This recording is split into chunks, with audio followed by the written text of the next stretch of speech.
नमस्कार, मी भाऊ तोरसेकर. तुम्ही बघत आहात प्रतिपक्ष. मित्रांनो, 9 सप्टेंबरला मी एक विषय टाकला होता की 2024च्या लोकसभा निवडणुकीपूर्वी जर पाकव्याप्त काश्मीरचा भूप्रदेश मोदी सरकारने भारतामध्ये सामावून घेतला तर निकाल काय असतील असा प्रश्न विचारणारं शीर्षक मी दिलं होतं आणि त्या शक्यतेचा अंदाज व्यक्त केला होता. त्यानंतर अवघ्या 2 दिवसामध्ये 3 दिवसामध्ये खुद्द राज्यमंत्री आणि माजी सरसेनापती लष्कर प्रमुख VK सिंग यांनी त्याचा ओझरता उल्लेख केला आणि थोड़ा इंतज़ार कीजिए, POK भारत में समाविष्ट हो जाएगा वगैरे अशी भाषा केली. ते कसं शक्य आहे यावर पहिला व्हिडिओ मी बुधवारी टाकलेला आहे. हा त्याचा पुढचा भाग मी आज तुम्हाला सांगतो आहे की वरकरणी आपल्याला खूप सगळं सोपं वाटतं. म्हणजे युद्ध, लष्कराची रचना, लष्कराचा संघर्ष, लढाया आणि क्रिकेटचा सामना हे जणू काय एकाच पातळीवर असतात असं आपण समजतो. पण व्यवहारात तसं नसतं. युद्धस कथा रम्या असं म्हणतात. ह्याचं कारण ती युद्धाची कथा ऐकायला फार रोमांचक वाटते, मस्त वाटते, मनोरंजक वाटते, पण ती रक्तरंजित असते, हानी करणारी असते, विध्वंस करणारी असते, रक्तबंबाळ करणारी असते. आणि म्हणून कितीही मनोरंजक वाटली तर युद्धाची कथा ही प्रत्यक्ष ज्यातून लोक जातात त्यांच्यासाठी ती अत्यंत दुःखद आणि वेदनामय असते. असो, पण हे शक्य आहे का? तर जगातली बहुतांश युद्ध ही प्रत्यक्ष सैनिकांकडून जिंकली जाण्यापेक्षा त्यामध्ये जी व्यूहरचना चालते त्यावर त्याचं यश अपयश अवलंबून असतो. हे मी आज तुम्हाला या दृष्टीने जगातला सगळ्यात श्रेष्ठ सेनापती मानला गेलेला जगाच्या इतिहासामध्ये तो आहे नेपोलियन बोनापार्ट. त्या नेपोलियन बोनापार्ट ह्याचं इतकं कौतुक सांगितलं जायचं तर त्याचं एक वचन तुम्हाला सांगतो. तो म्हणतो, युद्ध ही अराजकाची भूमी आहे. युद्धभूमी ही अराजकाची भूमी आहे आणि तिथे आपल्या बाजूच्या सैन्यावर किंवा आपल्या अनुयायांवर जो शिस्तबंधन बांधू शकतो आणि पलीकडच्या म्हणजे शत्रूच्या बाजूला नियंत्रित करू शकतो तोच विजयी होऊ शकतो. आणि ही गोष्ट आपण लक्षात घेतली पाहिजे की युद्धामध्ये रणनीतीला जे महत्त्व आहे ते नेमकं या आधारावर महत्त्व आहे की तुम्ही आपल्या लोकांचा आणि आपल्या साधनांचा किती मोजक्या पद्धतीने आणि परिणामकारक वापर करता आणि त्याच वेळेला शत्रूच्या साधनांचा, त्यांच्या शक्तीचा किती सहजगत्या आणि बिनखर्चात किंवा कमी खर्चात विध्वंस करू शकता यावर तुमचं यश अवलंबून असतं. पाकव्याप्त काश्मीर जो जवळजवळ 70 वर्षापेक्षा 7 दशकांपेक्षा अधिक काळ पाकिस्तान हडपून बसला आहे आणि तो परत घेण्याच्या गर्जना कितीही समकालीन भारतीय सरकारांनी केलेला असला तरी त्यासाठी लागणारी राजकीय इच्छाशक्ती किंवा मुत्सद्देगिरीची चतुराई आणि लष्करासकट काय म्हणतात त्याला गोपनीयता या गोष्टींचा इतका सुंदर मेळ आजच्या इतका पूर्वी कधीही नव्हता. आणि म्हणून आज पाकव्याप्त काश्मीर ज्या वेळेला VK सिंग सांगतात तो विलीन होऊन जाईल याचा अर्थ कमी रक्त सांडून पाकव्याप्त काश्मीर, गिलगिट, बाल्टिस्तान वगैरे आपण भारतात समाविष्ट करून घेऊ शकतो असं VK सिंग यांना आत्मविश्वास वाटतो. त्याचं कारण आज भारतीय सेनेला एक खात्री आहे की आपण लढता लढता मेलो तरी 72 आपलं बलिदान आपलं सरकार वाया जाऊ देणार नाही. यापूर्वीची सरकारं त्या बलिदानाची कदर करत नव्हती. यामुळेच पाकव्याप्त काश्मीर अजूनही पाकिस्तानच्या कब्जाखाली राहिलं आहे आणि नवे जगाच्या पातळीवर सुद्धा भारत पाकिस्तानचा विषय म्हणजे काश्मीरचा विषय असं म्हटलं गेलं, त्याला तडा द्यायला सुरुवात झाली. ती अनेकांना असं वाटतं की भारतात सत्तांतर झालं. 2014मध्ये नरेंद्र मोदी आले आणि त्यानंतर पाकिस्तानशी असलेले संबंध, भांडण आणि आपल्याला शक्य आहे ते करणं याची सुरुवात झाली असं नाही आहे मित्रांनो. मोदी गुजरातचेच मुख्यमंत्री होते आणि केंद्रात येण्याची शक्यता नव्हती. त्याही काळामध्ये भारताच्या कब्जात असलेला काश्मीर किंवा भारतात असलेला काश्मीर पूर्णपणे दहशतवाद्यांच्या आहारी गेला होता. काश्मीरमध्ये भारतीय असणं किंवा आहे असं म्हणणं देखील गुन्हा मानला जायचा. कदाचित त्याला मृत्यूदंडाची शिक्षा दहशतवादी देऊ शकत होते आणि लष्कर असो किंवा पोलीससुद्धा त्याला आवरू शकत नव्हते. हे तुम्हाला आठवत असेल मित्रांनो. 4 वर्षात 370 कलम हटवल्यानंतर 4 वर्षात असं काय झालं असा प्रश्न अगदी उद्धव ठाकरेसुद्धा विचारतात, संजय राऊतसुद्धा विचारतात. या लोकांची बुद्धी ठिकाणावर नाही असं म्हणावं लागतं. कारण काय फरक पडला बघायचा असेल तर गेल्या 4 वर्षामध्ये हळूहळू करून हुर्रियत नावाचा शब्दसुद्धा कुठल्याही माध्यमामध्ये, चॅनेलवर छापलेल्या वर्तमानपत्रामध्ये आपल्याला वाचायला मिळत नाही. ऑल पार्टी हुर्रियत कॉन्फरन्स हा शब्द 2000 जवळजवळ 18पर्यंत माध्यमामध्ये सातत्याने आपण वाचत होतो आणि चर्चा करायची तर हुर्रियतशी करा आणि हुर्रियतशी करायचं तर पाकिस्तानशी करा असं बोललं जायचं. पण 2019च्या विजयानंतर मोदी सरकारने आणि गृहमंत्री अमित शहा यांनी 370 कलम हटवलं आणि हळूहळू करत 2020 नंतर हुर्रियत कॉन्फरन्स हा शब्द माध्यमांच्या बातम्यातून सुद्धा गायब झाला आहे. जे लोक निवडणूक लढवत नव्हते पण ज्यांच्यासमोर भारत सरकार नाक रगडत होतं, ही हुर्रियत कॉन्फरन्स अचानक अस्तंगत झालेली आहे. तिचं नाव पण कोणी घेत नाही, त्याचा नेता कोणी आपल्याला TV वर वगैरे बातम्यांमध्ये बघायला मिळत नाही.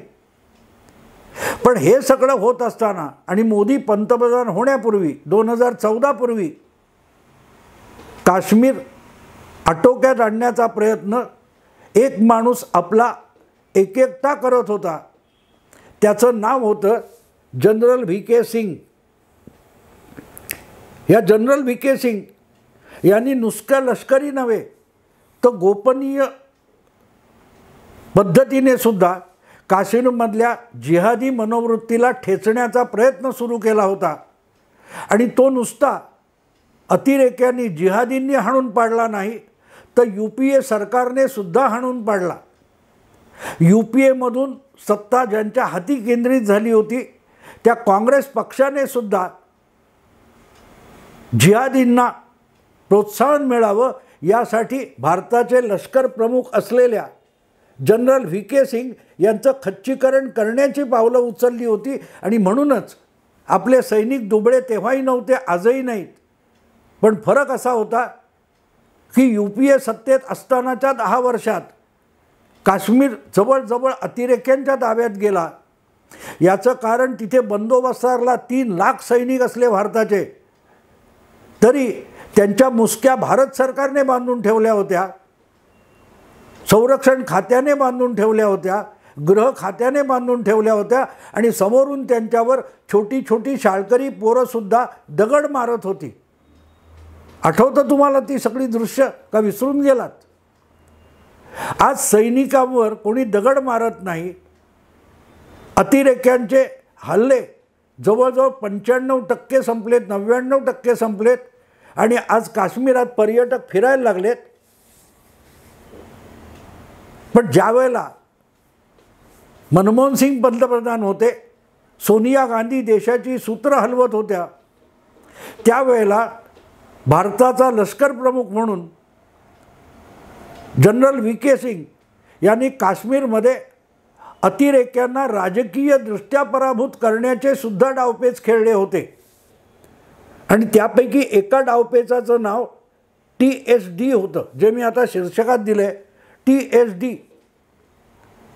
याचा अर्थ तुम्हाला कोणाला माहिती नसेल, कोणाला आठवणार पण नाही, पण TSD या आपल्या प्लॅननुसार जनरल VK सिंग आणि त्यांचे विश्वासू सहकारी, गुप्तहेर म्हणून काम करणारे अनेक सेनाधिकारी काश्मीरमध्ये आपल्या भारताच्या हद्दीत असलेल्या काश्मीरमध्ये राजकीय परिस्थिती बदलण्याचा सुद्धा प्रयत्न करत होते आणि लष्कर करत होतं. पण भारत सरकार आणि काश्मीरमधले राजकारणी तो सगळा प्रयास हाणून पाडत होते. मित्रांनो, तुम्हाला आठवत असेल तर एक बातमी सांगतो, आपण बातम्या लगेच विसरून जातो. VK सिंग ज्या वेळेला लष्कर प्रमुख होते, त्यांचा आणि UPA सरकारचा खटका उडावला होता आणि त्यांच्या निवृत्तीच्या वयावरून जो वाद झाला तो पार सुप्रीम कोर्टात गेला होता. त्यावेळेला VK सिंग यांच्याशी भांडण नव्हतं, तर VK सिंग ज्या पद्धतीत काश्मीरात लष्कराचा प्रभाव निर्माण करण्याचा प्रयत्न करतात त्याला हाणून पाडण्यासाठी सगळं झालं होतं.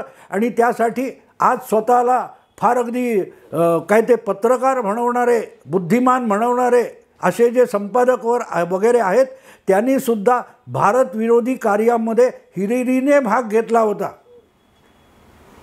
11 किंवा 12 असेल, मला आता 2 वर्ष ते आठवत नाही, 2011 किंवा 12मध्ये VK सिंग यांना बदनाम करण्यासाठी एक अशी धडधडीत खोटी बातमी देण्यात आली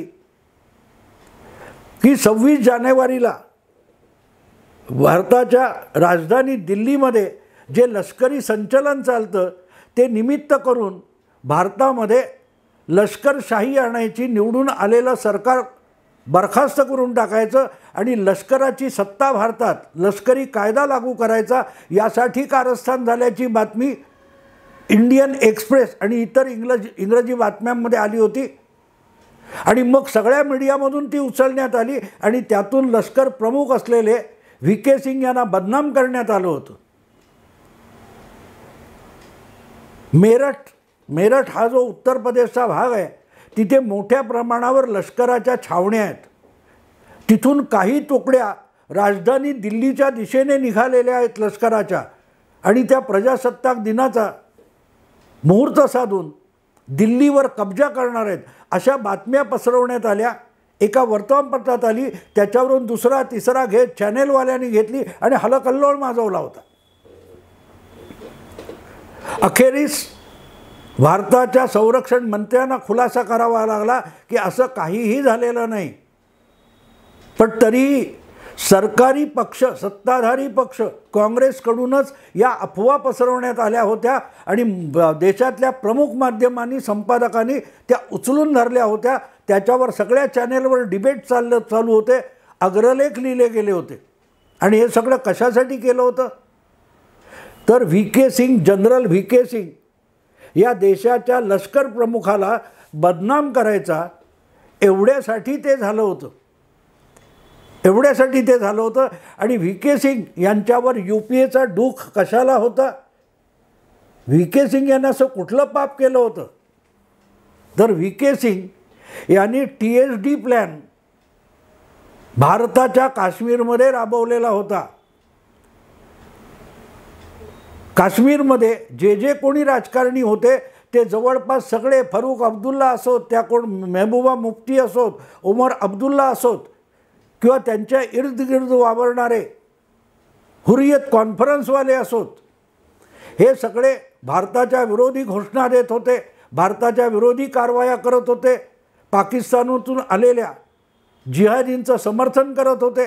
अशा वेळेला त्या सगळ्यांना छुप्या कारवायांमधून मार्जिनलाइज करणं, नामोहरम करणं आणि त्याचा परिणाम राजकारणात देखील निर्माण करण्यासाठी डाव खेळणं, अशी काहीशी खेळी त्या काळात आपली जनरल VK सिंग यांनी खेळली होती.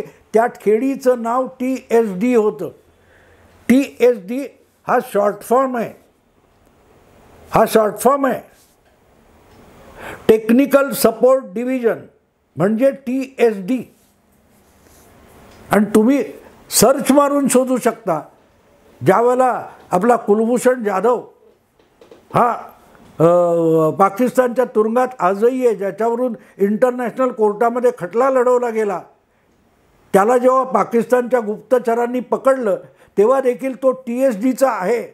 TSDतर्फे पाकिस्तान विरोधी कारवाया चालतात हा आरोप झालेला आहे. आणि ती TSD ही कल्पना मुळात जनरल VK सिंग यांची होती.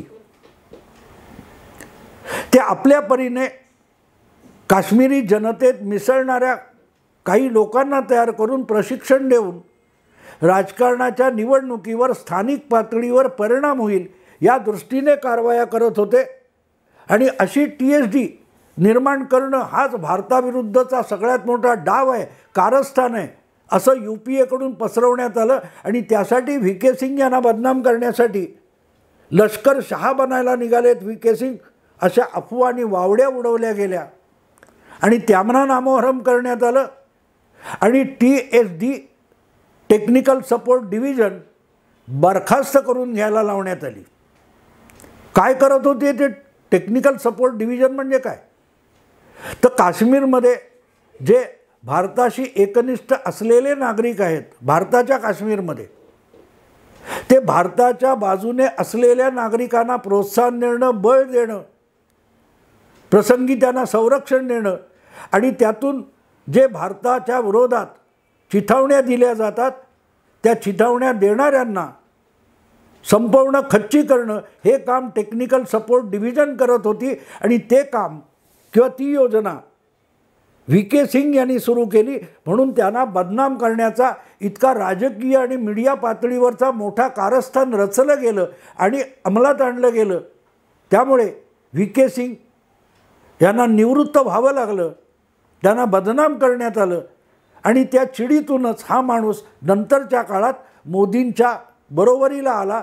त्यांनी 2014ची निवडणूक लढवली आणि आज गेली 10 वर्ष 9 वर्ष VK सिंग हे भारत सरकारमध्ये राज्यमंत्री आहेत. पण ते राज्यमंत्री म्हणून नेमकं काय काम करतात याची माहिती आपल्याला सहसा मिळत नाही. VK सिंग हे मुळातच लष्कराचे वरिष्ठ अधिकारी असले तरी कमांडोचं प्रशिक्षण त्यांनी घेतलेलं आहे आणि गोपनीयरित्या किंवा घातपाती स्वरूपात आपल्या शत्रूला संपवण्याचं प्रशिक्षण घेतलेला हा अधिकारी आणि ज्येष्ठतेने वर सरकत जात लष्कर प्रमुख झालेला हा अधिकारी मंत्री झाल्यानंतर मोदींनी त्याला पाठबळ दिलेलं आहे. आणि त्याच्याच नेतृत्वाखाली पाकव्याप्त काश्मीर मोकळा करून घेण्याची योजना पद्धतशीररित्या राबवली गेली आहे. घाईगर्दी केली नाही, 9 वर्ष गेली आहेत. पण आज जितक्या सहजपणे एका पत्रकार परिषदेमध्ये VK सिंग सांगतात, थोड़ा इंतज़ार कीजिए, बहुत जल्दी POK भारत में समाविष्ट हो जाएगा, विलीन हो जाएगा. याचा अर्थ त्यांनी पत्रकार परिषदेत सांगितलेला नाही. पण ज्यांना VK सिंग यांची आजवरची कारकीर्द एक लष्करी अधिकारी म्हणून किंवा लष्कर प्रमुख होण्यापर्यंतची कारकीर्द माहिती असेल, त्यांना त्यांच्या एका वाक्यातून खूप महत्त्वाचे आशय शोधता येऊ शकतात. जो माणूस आपल्या विरोधातच भारत सरकार आहे, पाकिस्तान धार्जिणं भारत सरकार आहे, ISI धार्जिणं भारत सरकार आहे, अशा वेळेला सुद्धा भारताच्या ताब्यात असलेल्या काश्मीरमध्ये जिहादी कारवायांना अडथळे निर्माण करण्यासाठी TSD सारखी एक डिव्हिजन निर्माण करतो आणि गोपनीय मार्गाने भारत विरोधी जी तत्त्व आहेत, माणसं आहेत, घातपाती आहेत, त्यांना आपला भारताच्या काश्मीरमध्ये संपवण्याचा डाव खेळतो. त्याचं यामधलं योगदान किती असेल याची कल्पना करा. त्याची पहिली 5 वर्ष ही काश्मीरमधला दहशतवाद आटोक्यात आणण्यात गेली आणि 2019 मध्ये 370 कलम हटवल्यानंतर यापैकी कन्व्हर्ट केलेले काश्मीरमध्येच, भारतीय काश्मीरमध्ये जे राष्ट्रवादी तयार केलेत त्यांनाच व्याप्त काश्मीरमध्ये POKमध्ये पाठवून तिथेही टेक्निकल सपोर्ट डिव्हिजनसारख्या कारवाया POKमध्ये सुरू करणं ज्याला शक्य होतं त्या माणसाचं नावसुद्धा VK सिंग जनरल, आजचे राजमंत्री. आज जेव्हा बातम्या तुम्ही बघाल यूट्यूबवर तर तुम्हाला प्रचंड बघायला मिळतील, इतरही आंतरराष्ट्रीय चॅनेलवर POKमध्ये बाल्टिस्तान, गिलगिट, पख्तूनवा वगैरे जे आहेत त्या सगळ्या प्रदेशामध्ये ज्या प्रकारे भारताच्या बाजूने आणि पाकिस्तानच्या विरोधात POKमध्ये जो उठाव चालू आहे तो सहजासहजी झालेला नाही मित्रांनो. पाकिस्तानमधली परिस्थिती त्याला कारणीभूत होती, पण त्याबरोबरच त्या आजवर मरगळलेल्या 40-50 वर्ष गुलामीसारखं जगलेले ते लोक आहेत. त्यांना रस्त्यावर येऊन बंडाला प्रवृत्त करण्यासाठी कोणाचं तरी पाठबळ लागतं आणि ते पाठबळ भारत देत असेल तरच अशा गोष्टी होऊ शकतात. आणि अशासाठी POKमध्ये उठाव निर्माण करण्याची क्षमता असलेला एकमेव माजी जनरल आणि आजचा राज्यमंत्री VK सिंग आहे. मला कुठून माहिती मिळालेली नाही, पण मी छाती ठोकपणे एक गोष्ट तुम्हाला सांगतो. आज जो POKमध्ये उठाव चालू आहे त्याचा खरा सूत्रधार हा भारताचा राज्यमंत्री VK सिंग याशिवाय दुसरा कोणीही असू शकत नाही. पण अर्थातच VK सिंग हे एकटा असा निर्णय घेऊ शकत नाही. त्यांच्या पाठीशी भारताचे सुरक्षा सल्लागार अजित डोभाल हे ठामपणे आणि खात्रीपूर्वक उभे असणार. आणि अजित डोभाल आणि VK सिंग हे POK मोकळा करून भारतात विलीन करणार असतील तर त्याच्यामागे मोदी, शहा आणि संपूर्ण भारत सरकार आपल्या ताकदीनिशी उभे राहिलं असणार. याबद्दल मनात शंका बाळगायचं कारण नाही. कल्पना करा मित्रांनो,